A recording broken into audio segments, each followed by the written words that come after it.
Stop me if I go too far. With us right now, it is Ral West. Ral, you are the founder of Ral West, Living the Dream. Your website is ralwest.com. You live in beautiful Sitka, Alaska. Ral, it's great to have you. Thanks, Josh. It's wonderful to be with you. Yeah. So, listen, before we talk about the work that you do and the impact you have in the world, it sounds like, I mean, kind of part of your brand is kind of the fun stuff that you get to do or that you do on a regular basis. And as of like right now, we're recording this, in at the very end of June 2025. What have you been currently doing for fun lately, that is kind of just part of that dream that you try to live? Well, thanks for asking that, Josh, because I love living the dream. And part of that is traveling around the world in luxury style.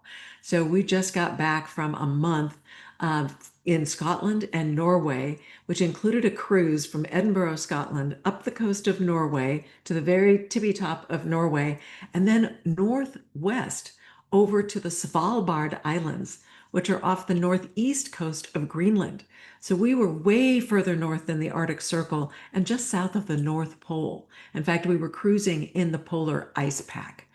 That was fabulous. So that's the kind of thing we do for fun. And next week we're off to Australia and Fiji. So, just living the dream. Well, Ral, you work with a lot of business owners, a lot of entrepreneurs who probably are essentially just working for their businesses, maybe doing work that is not necessarily in their zone of genius. Maybe it's not a whole lot of fun. They have tasks to do because nobody else can do it. They can't seem to break out of it. And you help them kind of put some systems in place so that they can get out of the things that are just not, again, Michael Gerber would probably have heartache with, from E-Myth, right? Yes. It's easy for us to see on the outside, but when we're in it, sometimes it is. It's very, it's almost debilitating, right? Where we can't seem to break out, and it requires some courage, and maybe it requires some risk, to kind of, maybe put some new systems in, hire somebody or whatever. But there's some simple, I mean, just mathematical formulas. Like there, if, and I'll just say this, like it's like if you're the founder and the business depends upon you to run itself, you know, that is a business, but it's a certain type of business that's you probably feel the weight of. Raul, can you Absolutely. talk about Yes. this topic here? Because Oh, I could I could talk for days about I this can't topic. imagine what percentage of business owners are in this situation, but it's very common. Well, yes, and I was there for a very long time. I was there. We started a business back in 1982, and we ran it for 25 years before selling it to Alaska Airlines. But in the beginning, my husband and I were doing everything, just as you were describing, and the business couldn't get along without us. So we were tied to the business. We couldn't go off and take a nice vacation like I was just talking about. No, we had to stay, with our hands and eyes on the business every day.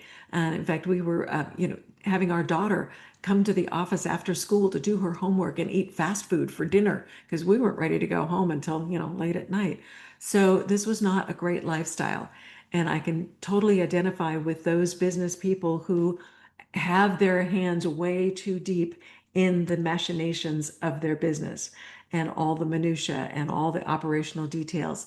And so I learned over the course of a few years how to get out of that. And Michael Gerber was definitely a mentor for me. Reading his book, The E-Myth, was a life changer.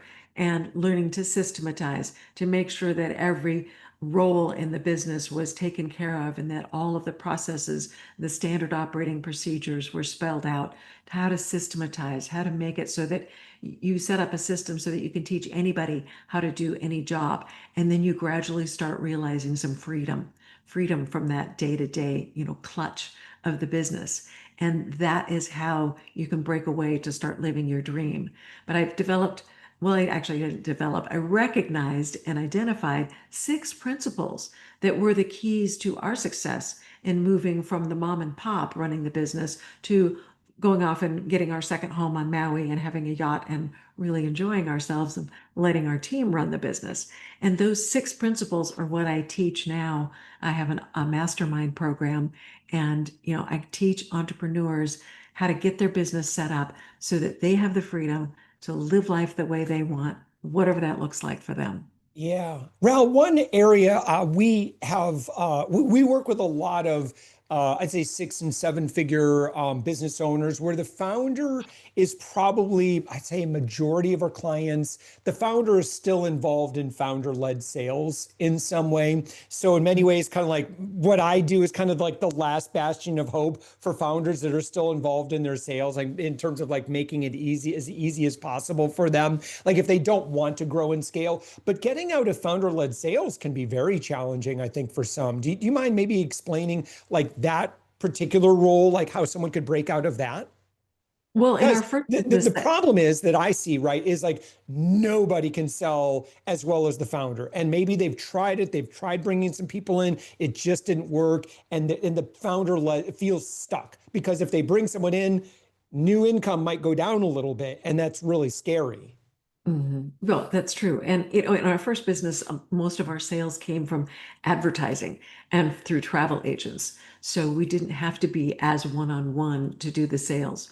But in the business that I'm in now, it definitely is, reliant upon me. But I've found teams of people who will help me. And maybe it's not as effective as me doing it myself, but I don't want to tie myself to the business. So I build my business around the lifestyle that I want and not the other way around. So, yes, as you said, the sales might not be as great or as effective if the founder isn't doing it, but it depends on if that's what you want. Do you want to be tied to that role forever? And if you don't, you have to let go a bit. Now, you can prescribe and you can outline and you can teach people, you can set up video courses, you can do all kinds of things to lay out a framework for your sales so that other people can do it almost as well as you can.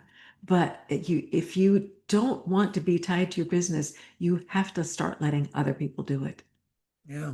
All right. So what are your 6 pillars and we may not have time to go through all of them, but yeah, what I, are the six yeah. pillars that you go Well, through in your mastermind to I, help can- I founders kind of can, break out of all of this and truly enjoy their lifestyle while they put those systems in place? yeah, I can name them rather quickly. First one is systems. That's a pretty obvious one. You have to develop systems from the very, very basic level on up to very complicated automations, depending on your company. The next one is to measure and track your data and make sure that you have reports set up so that you know how the company is doing at all times. Everything from your customer feedback to your sales, your revenue, etc. And the third is leverage.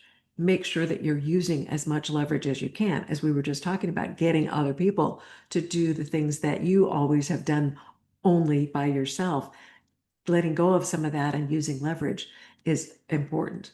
And then the fourth is to create your company culture very intentionally and purposefully so that you're building this business based on your own principles and values, and so that your culture doesn't happen just by accident.